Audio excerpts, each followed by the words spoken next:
G20 की आड़ में LG 420, LG की 420 को बचाया जा रहा है। मोदी सरकार का एक और नया 13,000 करोड़ का घोटाला सामने आया है। यह आरोप लगाते हुए कांग्रेस के नेता पवन खेड़ा ने प्रेस कॉन्फ्रेंस की है अभी कुछ देर पहले, और इस प्रेस कॉन्फ्रेंस के अंदर उन्होंने सीधे तौर पर 13,000 करोड़ रुपए के घोटाले का जिक्र करते हुए एक बड़ा गंभीर आरोप मोदी सरकार पर लगाया है और कहा है कि G20 की आड़ में LG के 420 घोटाले को छुपाने का काम मोदी सरकार कर रही है। पूरा किस तरह से क्या क्या आरोप लगाए हैं मैं पूरा आपको दिखाऊंगा, और देखिएगा प्रेस कॉन्फ्रेंस के अंदर जो है मीडिया पवन खेड़ा से इस मुद्दे को लेकर के सवाल नहीं पूछ रही है जिसमें 13,000 करोड़ रुपए का घोटाला का आरोप लगाया गया है, उस पर सवाल नहीं पूछ रही है। सवाल हो रहा है G20 पर ये नहीं आया, वो क्यों आया, वो क्यों नहीं आया, ये क्यों आया, ये सवाल पूछ रही है। पवन खेड़ा बार बार उसको 13,000 करोड़ के घोटाले पर लेकर के आ रहे हैं मीडिया को, और वहां पर जितने लोग बैठे हैं मीडिया के वो सारे बार बार G20 पर लेकर के जा रहे हैं, तो वो मैं आपको दिखाऊंगा। लेकिन ये बड़ा गंभीर आरोप है, सुनिए जरा। कांग्रेस ने मोदी सरकार पर 13,000 करोड़ के घोटाले का आरोप लगाया है। बोली एक IAS अधिकारी ने किया है खुलासा। अब सुनिए जरा, ये IAS अधिकारी हैं, जो IAS अधिकारी हैं, दलित हैं, वरिष्ठ हैं, काफी वरिष्ठ IAS अधिकारी हैं और काफी ईमानदार माने जाते हैं ये, और 1992 के IAS अधिकारी हैं, और इनका जो है वो 1 साल के अंदर 5 बार तबादला कर दिया गया। अशोक परमार इनका नाम है। ये IAS अधिकारी ने 13,000 करोड़ के अब घोटाले का जिक्र किया है, उसमें खुलासा किया है, और अब जो है इन्होंने कहा है कि ये दलित IAS अधिकारी हैं जिन्होंने अनियमितताओं का, घोटाले का यानी वो उजागर करने पर उत्पीड़न का आरोप लगाने के बाद में जम्मू कश्मीर के नेताओं ने जांच की मांग कर दी है। तो एक बड़ा खुलासा या एक बड़ा जो है वो आरोप जो जम्मू कश्मीर के नेता महबूबा मुफ्ती और फारूक अब्दुल्ला, उमर अब्दुल्ला, उनकी पार्टियां वहां पर भी लगा रही हैं, और दिल्ली के अंदर आज प्रेस कॉन्फ्रेंस हुई है, पवन खेड़ा ने प्रेस कॉन्फ्रेंस की है, और पवन खेड़ा ने कहा है कि इस पूरे घोटाले के पीछे कहीं ना कहीं मनोज सिन्हा जो कि वहां पर LG है, और उसके साथ साथ मोदी साहब के मंत्री गजेंद्र सिंह शेखावत, इनको जो है जिम्मेदार मान रहे हैं और मोदी से सवाल पूछ रहे हैं। आप सुनिए जरा, विस्तार से सुनिए पवन खेड़ा क्या कह रहे हैं, और इसके साथ साथ ये भी देखिएगा आखिरी में जब सवाल जवाब का दौर होता है तो सवाल जवाब में मीडिया G20 पर कैसे लेकर के जाती है, लेकिन पवन खेड़ा इस घोटाले पर रोक करके रखते हैं। सुनिए। हम लोग अक्सर यहाँ बैठकर आपको कहते हैं कि मोदी सरकार ध्यान बटाती है, रोज नए शिगुफे छोड़ना, रोज नए इवेंट्स करना, रोज हेडलाइन मैनेजमेंट करना। तो सवाल उठता है, और बड़ा जायज़ और वाजिब सवाल है, वो क्यों करती है, किस मुद्दे से ध्यान बटाने के लिए किया जाता है। बताया कुछ जाता है, वो तो दिख रहा है टीवी पर और सोशल मीडिया पर कि क्या दिखाना चाह रहे हैं, क्या छिपाना चाह रहे हैं, वो बहुत अहम सवाल हो जाता है। अभी पिछले हफ्ते, ये पूरा हफ्ता जो गया, जो कल खत्म हुआ, G20 का पूरा एक शोरगुल मचाया जा रहा था। G20 का इधर शोरगुल था, सब कुछ ढका जा रहा था, सब कुछ छिपाया जा रहा था। तो हमने पता लगाया कि साहब क्या क्या छिपाया जा रहा है। तो G20 की आड़ में LG 420 छिपाया जा रहा था। जम्मू कश्मीर में चुनाव नहीं हो रहे हैं, सीधे सीधे केंद्र सरकार का नुमाइंदा वहाँ LG है, नाम उनका मनोज सिन्हा जी है, अक्सर खबरों में बने रहते हैं और कोई अच्छी खबरें नहीं होती। कभी किसी फ्रॉड से 25 लाख का लोन ले लेते हैं किताबों पर, और अब जो मामला सामने आया है वो और ज्यादा गंभीर है। 13,000 करोड़ रुपए का गबन का भ्रष्टाचार, जल शक्ति या जल जीवन, जो भी आप उसको नाम देना चाहें, और तो और एक अधिकारी जो कि दलित परिवार से आता है, गुजरात काडर का है, डेपुटेशन पर जम्मू कश्मीर में है, नाम अशोक परमार है, आईएएस है, विसल ब्लोअर है। वो लगातार चिट्ठियां लिखता है, लगातार फ्लैग करता है, लगातार ध्यान आकर्षित करता है प्रशासन का कि साहब ये गलत हो रहा है, बिना टेंडर के हो रहा है, बिना प्रक्रिया का अनुकरण किए हो रहा है। साल में 4-4, 5-5 बार उसका हस्तांतरण हो जाता है, उसका स्थानांतरण हो जाता है, उसका ट्रांसफर हो जाता है 4-4 बार। न केवल उसका स्थानांतरण होता है, उसको भरी मीटिंग में स्वयं एलजी द्वारा अपमानित किया जाता है। विसल ब्लोअर के साथ तो यह हालत। और जिन अधिकारियों का वो नाम लेता है उन अधिकारियों को प्रमोशन मिल रही है। तो अब आपको समझ में आता है कि ये हेडलाइन मैनेजमेंट क्यों किया जा रहा है, क्यों ये इवेंट मैनेजमेंट होता है, क्यों आपके मालिकों पर इतना दबाव होता है कि साहब ये नहीं ये चलाओ। इतने फोन तो आपको अपनी धर्मपत्नी नहीं करती होगी, या आप अपनी धर्मपत्नी को नहीं करते होगे जितने फोन हरेन जोशी के आ जाते हैं आपके मालिकों के पास। कभी सुना है अपने, हर 1 घंटे में मैसेज आ रहा है, ये हेडलाइन ये ठीक नहीं है, इसमें कॉमा ठीक नहीं, इसमें फुल स्टॉप ठीक नहीं, इसमें उसका नाम गलत है। इतना हस्तक्षेप अगर मीडिया में हो रहा है तो अब समझ लीजिए कि क्यों हो रहा है। वो नहीं चाहते कि आप इस तरह के जो कांड हो रहे हैं वो जनता के सामने आए, वो मीडिया ऐसे स्कैम्स को, ऐसे घपलों को, ऐसे भ्रष्टाचार को सबके सामने लाए। घोटाले की एक क्रोनोलॉजी है जो मेरे सहयोगी संजीव थोड़ी देर बाद आपको सर्कुलेट करेंगे। बहुत सारे एनेक्सर्स हैं उसमें, फाइल नोटिंग्स हैं, सब कुछ है इसमें। तकनीकी मंजूरी और प्रशासनिक अनुमोदन के बगैर कैसे निविदा टेंडर निकाला जाता है, ये सारे मिनट्स हैं, सब कुछ इसमें है।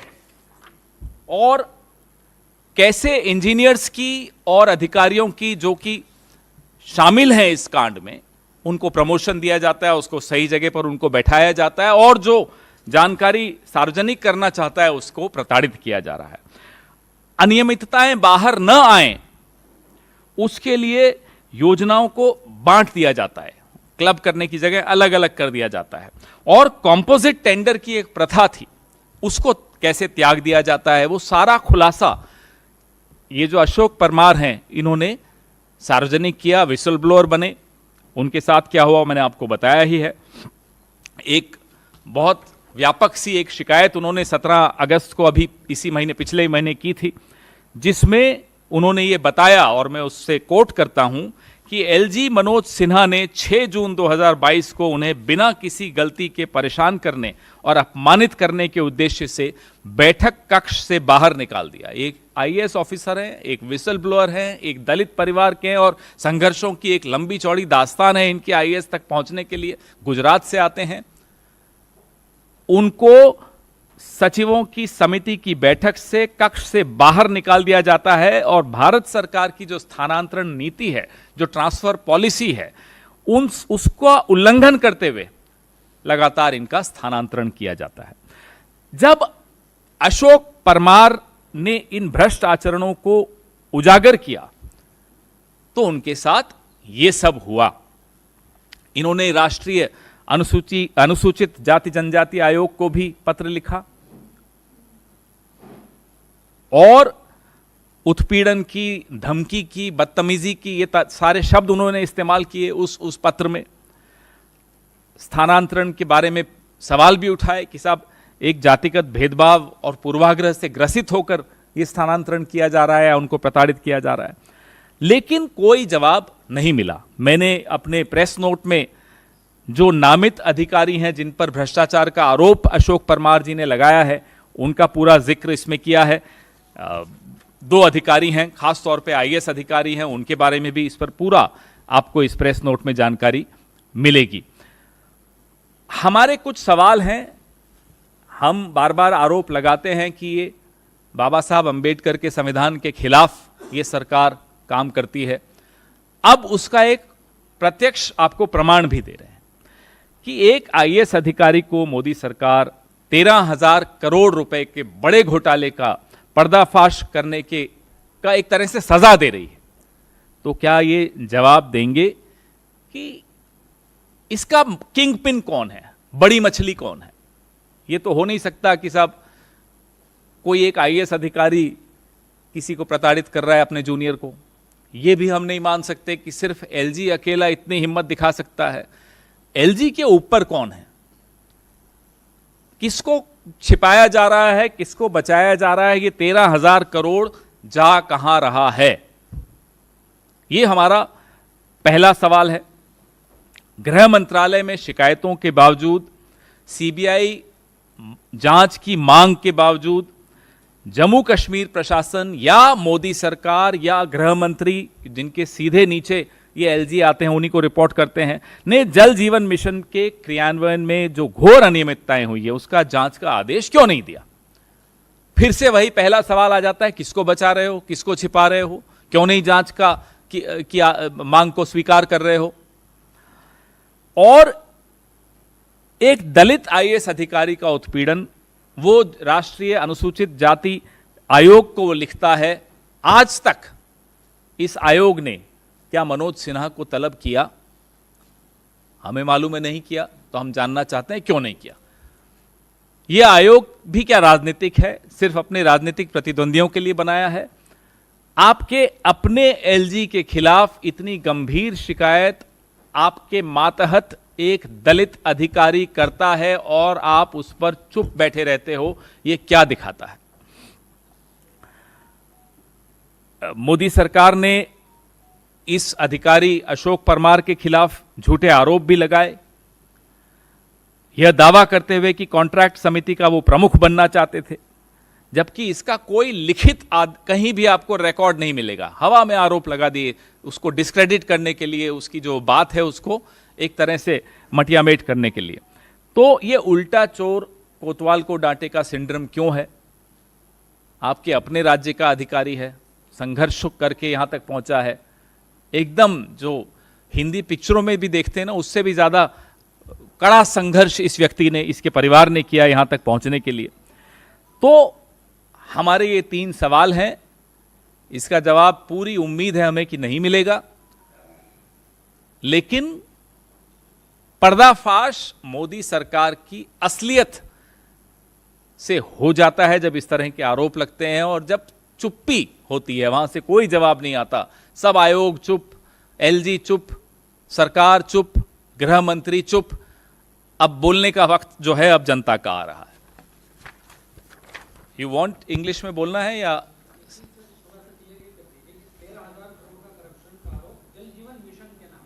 जम्मू कश्मीर में जल जीवन मिशन जो परियोजना है, केंद्र सरकार की परियोजना है, उसमें ये घोटाला हुआ, और जिस विसल ब्लोअर ने इस घोटाले का पर्दाफाश किया उसको सजा दी जा रही है, उसको बार बार उसका स्थानांतरण किया जा रहा है, और जिसको उसने नामजद किया, जिन अधिकारियों को, उनको प्रोटेक्शन दिया जा रहा है, उनको पूरा बचाया जा रहा है। जी, कश्मीर ही में पोस्टेड हैं। और इसमें जो 2 लोगों पर, जो राजनीतिक लोगों पर शक की सुई जाती है, एक का नाम मैं लिया, एक का मैं भूल गया, मैं अभी ले लेता हूं, मनोज सिन्हा का नाम लिया, और जो जल जीवन मिशन के केंद्रीय मंत्री हैं शेखावत साहब, उन पर भी एक शक की सुई जाती है कि उन्होंने क्यों एक विसल ब्लोअर को सजा देने दी या दी, और नामजद अधिकारियों को बचाया गया जिन पर यह आरोप था कि वो भ्रष्टाचार में लिप्त हैं।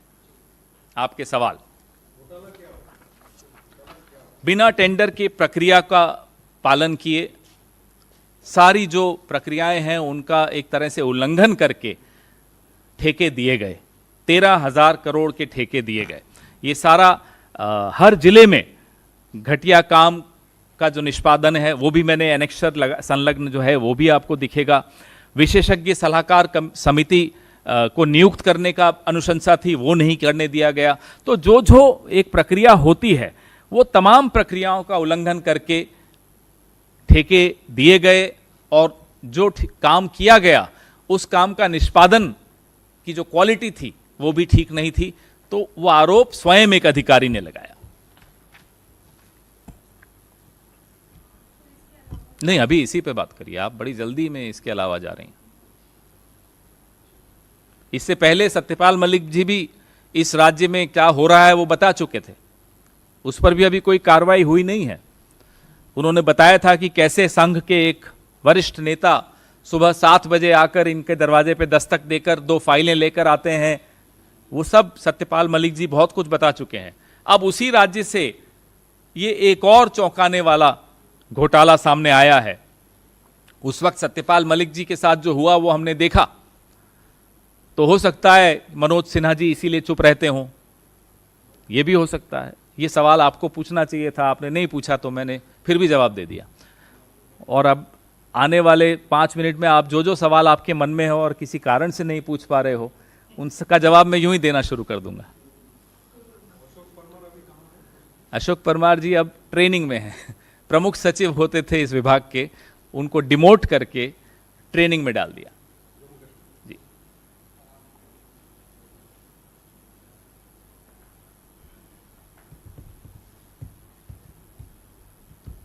बोलिए ना इस पे। हाँ हाँ, पूछिए ना, आपके मन में है, होंगे सवाल, घबराइए मत, डरो मत।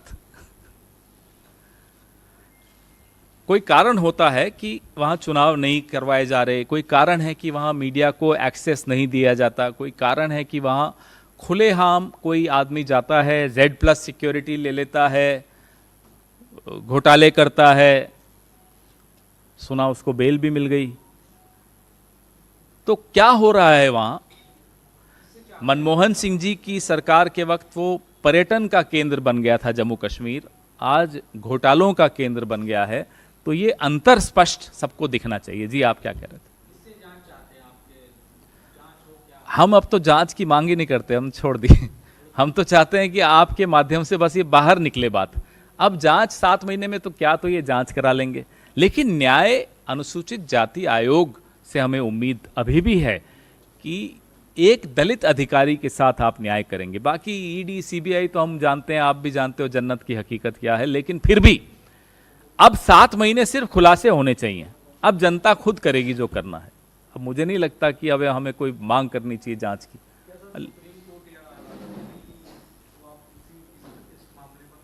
अभी पहला चरण है, आपके माध्यम से इसको बाहर लाए हैं, क्योंकि ये बात दबाई जाती है, नहीं आने दी जाती, कभी G20, कभी कोई और 20, कभी 24, सब चलता रहता है। तो 24 से पहले ये सब बातें अब सिर्फ आपके माध्यम से हम जनता के दरबार में ले जा रहे हैं। प्रधानमंत्री नरेंद्र मोदी G20 के समापन के बाद जिस तरीके से श्रेय ले रहे हैं, कह रहे हैं कि हिंदुस्तान दुनिया के भीतर शक्तिशाली देश के रूप में उभर के आया है। आपकी क्या प्रतिक्रिया है? हिंदुस्तान हमेशा शक्तिशाली था और है और रहेगा, प्रधानमंत्री कोई भी हो, लेकिन अभी इसी पर केंद्रित रखिए आप। सर 5 मिनट तो हो गया, इसी पर रखिए। आज G20 पे कभी और चर्चा हो जाएगी, अभी हो गया, अब तो ब्राजील के पास चला गया।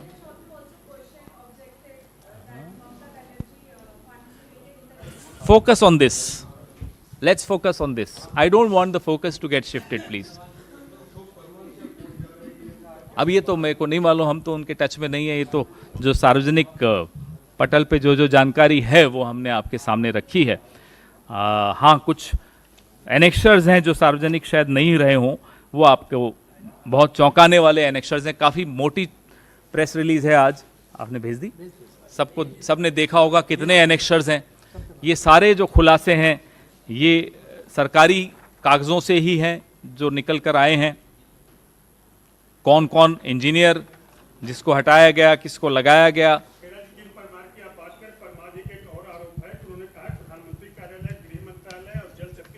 को भी जम्मू कश्मीर के अधिकारियों ने झूठी, भ्रामक, मनगढ़ंत और तथ्यात्मक रूप से गलत रिपोर्ट पेश की है। तो किसकी इतनी हिम्मत होगी, किसी अधिकारी की इतनी हिम्मत कैसे हो सकती है कि वो गृह मंत्री को, प्रधानमंत्री को, केंद्र सरकार को भ्रामक जानकारी देता है? कहीं ना कहीं कोई प्रोटेक्शन होगी तभी होगा ना। अगर अशोक परमार जी ये कह रहे हैं कि अधिकारियों ने ये किया है, तो उन जांच होनी चाहिए। क्यों किया उन अधिकारियों ने, कैसे हिम्मत हुई? उन अधिकारियों की।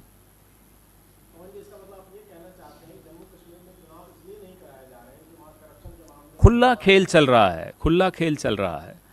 अभी तो एक आध परत खुली है, आने वाले दिनों में क्या क्या वहाँ, मैंने आपको कुछ वक्त पहले स्मार्ट मीटर स्कैम बताया था, उस वक्त तो खैर सरकार के वक्त हुआ था, लेकिन अब उस स्कैम का क्या हो रहा है नहीं मालूम। सत्यपाल मलिक जी ने जो सवाल उठाए हैं उनका जवाब अभी तक आपको नहीं मिला, न मिलेगा, कोई उम्मीद भी नहीं होनी चाहिए। ऐसे अनेक सवाल हैं, भ्रष्टाचार को लेकर भी, सुरक्षा को लेकर भी। डीएसपी देविंदर सिंह के बारे में तो हम कई बार आपसे आपके मार्फत सवाल पूछ चुके हैं, कोई जवाब नहीं आता ही नहीं है। इंक्वायरी तक नहीं होने दी और लिखित में लिखा गया कि साहब राष्ट्रीय सुरक्षा के मद्देनजर इन पर इंक्वायरी भी नहीं होगी, कोई कार्रवाई नहीं होगी, पर कहाँ है हमें नहीं मालूम। तो ऐसे कई सवाल वहाँ से दबाए जा रहे हैं, छिपाए जा रहे हैं।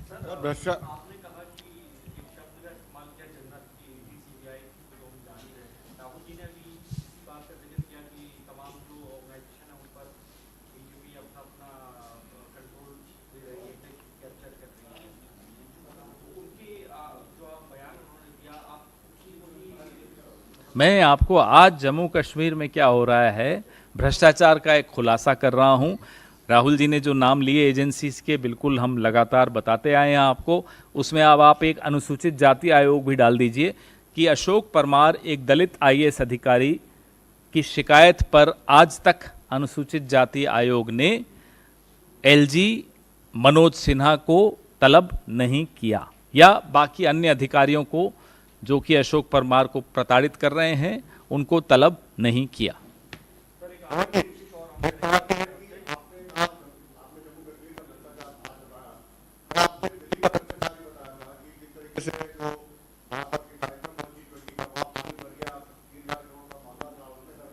आप मुझे फिर से धक्का मार के G20 पे ले जा रहे हैं, मैं फिर से आपको खींच के लाऊंगा जम्मू कश्मीर पे। तो ये रस्साकसी चलने दो, अच्छा लगता है, लेकिन इस रस्साकसी में जम्मू कश्मीर का ये बड़ा महत्वपूर्ण मुद्दा विक्रांत जी, भ्रष्टाचार का मुद्दा भी है, एक दलित अधिकारी की प्रताड़ना का मुद्दा भी है, और ये सब केंद्र सरकार द्वारा अपॉइंटेड एलजी की नाक के नीचे हो रहा है, उनके द्वारा हो रहा है। ये मुझे लगता है इसको डाइल्यूट मैं नहीं होने देना चाहता। मैं आपको एलजी की बात कर रहा हूं, आप जी पे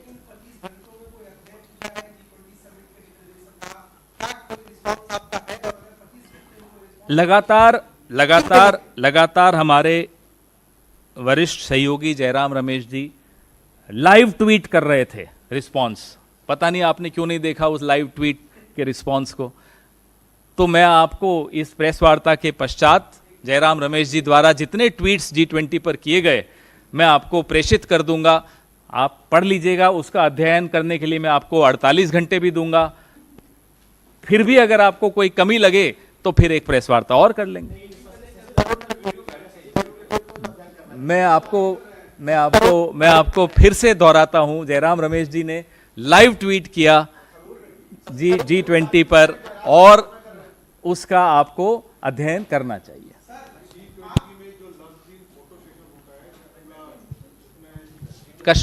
कश्मीर 13,000 करोड़ दलित आईएएस अधिकारी की प्रताड़ना, उससे ज्यादा महत्वपूर्ण क्या हो सकता है, मुझे बताइए। इससे ज्यादा महत्वपूर्ण इंडिया गठबंधन है सर, आपने खुद ही कहा इंडिया गठबंधन ही तो उठा रहा है इस तो मुद्दे इसीलिए को। पूछ रहा हूं मैं। अधीर तो हम रंजन तो चौधरी आपको- अधीर रंजन आपको- चौधरी ने कहा क्या मजबूरी है ममता बनर्जी की, क्यों गई डिनर में, मैं फिर जबकि से आपके आपका खुद के मुख्यमंत्री गए। फिर से आपका ध्यान आकर्षित करूंगा, ये गंभीर मुद्दा है, इस पर से ध्यान न हमारा बंटने दीजिए न आपका बंटने दीजिए। सर, अधीर की सरकार टिप्पणी- यही चाहती है कि ध्यान बंटे, सरकार यही चाहती है कि हेडलाइन मैनेजमेंट हो। सर- मैं और आप कम से कम उस षड्यंत्र का सर हिस्सा न अधीर बने। रंजन चौधरी वो आपके आपकी लोकसभा में कृपा नेता हो। है सर, वो कह रहे हैं ममता वो बनर्जी मुद्दा किस अलग है, मजबूरी में सही गई। वक्त पे उस मुद्दे पर हम आपसे वार्तालाप करेंगे। आज का मुद्दा ये बहुत महत्वपूर्ण मुद्दा है, इस मुद्दे से ध्यान हमें नहीं हटना देना चाहिए। ये सब बातों पे चर्चा होगी आपसे, लेकिन इस मुद्दे पर ध्यान रखना बहुत आवश्यक है, क्योंकि सरकार हमेशा बच के भागती है इन्हीं सवालों के पीछे छिपकर। मैं ये नहीं कह रहा आप सरकार की तरफ से सवाल पूछ रहे हैं, आपका हक है, सवाल पूछना भी चाहिए आपको, लेकिन आज इस मुद्दे पर हम अडिग रहें तो इस मुद्दे के प्रति न्याय हो।